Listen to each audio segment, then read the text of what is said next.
Internet Discourse! Welcome to Internet Discourse, a show where I look deeper into complex problems that are being discussed on the internet, but have been simplified to an echo chamber of a conversation. I'm your host, Abby Gerritsen, and today we will be looking and talking about the hashtag disabled sibling tag on TikTok, or GlassChild. As a quick footnote, this discussion of disabilities is meant to be representative of all types of conditions.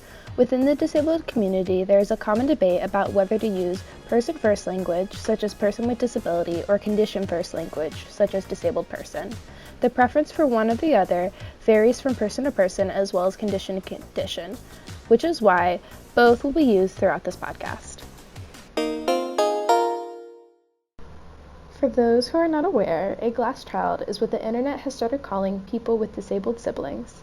The trend related to this term was for the siblings of disabled kids to make TikToks discussing how difficult their life was because of their sibling.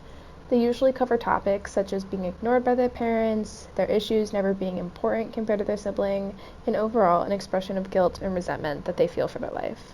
These videos sparked outrage among the disabled community, claiming that these glass children were ableist and that the struggle of disability has nothing to do with them. This is how far the internet debate goes. Advocates for glass children say they should be allowed to express their grievances, and advocates for the disabled community say that these siblings are not the victims. So, who is at fault? Who is being oppressed? I would like to present the argument that neither side is correct. I, myself, am a caregiver for a disabled person. My twin brother has special needs. He has low muscle tone, sensory processing disorder, a speech impediment, a mental delay, and epilepsy. This laundry list essentially means he needs around-the-clock supervision and care.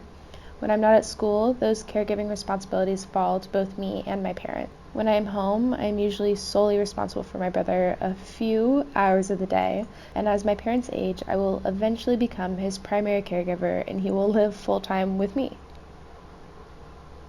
I love my brother. He is my twin, my best friend, and I would not trade him for the world. With all this in mind, this debate has really hit home for me.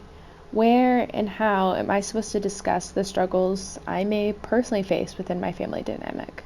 How do I talk about it without speaking over the voices of actual disabled people? While I know I hold a bias because of my position as a caregiver, the answer I found for myself is located in some of the recent progression in disability theory. A recent argument presented by Feder Evkidia, a professor of philosophy at Stony Brook University, is that disability is a constructed concept. The construction differs relative to the time, place, and purpose for which it employs. The idea behind this is that one is only disabled if one lives in an environment that prohibits them. It is caused by the society that we are in, not by physical impairments. Some simple examples of this is a person in a wheelchair is disabled because of architecture meant for walking. Kelly Fitch, an assistant professor in the Department of Sociology and Anthropology at Carleton University, asserts that we hold an understanding of disability as individually located, with a static, singular meaning as a problem in need of a solution.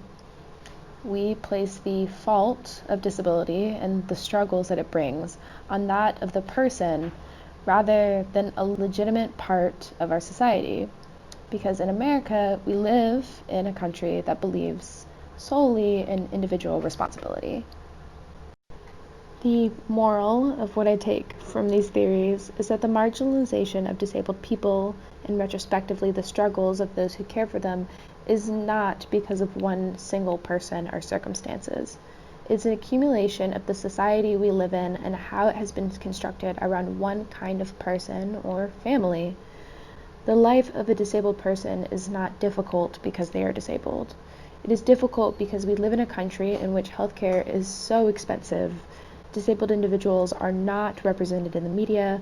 Most businesses and companies do the bare minimum to make themselves and their buildings accessible, and most jobs are designed for able-bodied people. With that in mind, the life of a caregiver or sibling of a disabled person isn't difficult because they have a disabled person in their life. It is hard because America does not offer effective caregiving, medical, and child support resources to anyone who is not wealthy and white. I believe we need to be able to talk about these problems. In America, we are fed the story of individualism, of every man for himself, and that anyone could do anything if they work hard enough. But every disabled person is not an inspiration, and every caregiver is not a super mom. Life is hard, and living in an inaccessible country is hard for everyone involved. Not talking about it makes it worse. So my suggestion is that we keep making TikToks about glass children, about disability, caregiving, the joys, the lows. The language we use just shouldn't be pointed at each other. It should be neutral or pointed at the country we live in. To help me demonstrate talking about caregiving in a more neutral tone, I would like to bring on my mother, the full-time caretaker of my brother Beau. Hello, special guest. Would you mind introducing yourself? Absolutely. It's Micah Garrettson. Wonderful. And as I have already told the audience, you are a caregiver for my brother and your son, Beau Garrettson, and I was wondering, what do some of your responsibilities as a caregiver look like? Beau is, even though he is 19 years old, he is mentally probably like a 5 or 6 year old. So it's basically like taking care of a toddler. And he requires a lot of redirection and guidance and reminders of what he should be doing. So it's pretty constant. And then plus, because he also has epilepsy, someone needs to be in his vicinity at all times just to kind of keep an eye on him and make sure that he's safe and yeah. Awesome, thank you. State the question, but louder, sorry. My next question is, what is one thing that you love about being a caregiver for a disabled person? Well, for Beau in particular, just because of how I described that he's essentially the eternal toddler, it's like he seems to always be happy to see me, to see people when they come over. He's just generally a happy person, and the fact that his thing is that he just wants people in his presence, and it just makes you feel good that he wants to be around you. So I guess just his happy demeanor, and he makes me feel like he appreciates us. So I think that part. Good. Okay, and then my final question for you, what is one thing about being a caregiver for a disabled person that you find to be difficult or hard?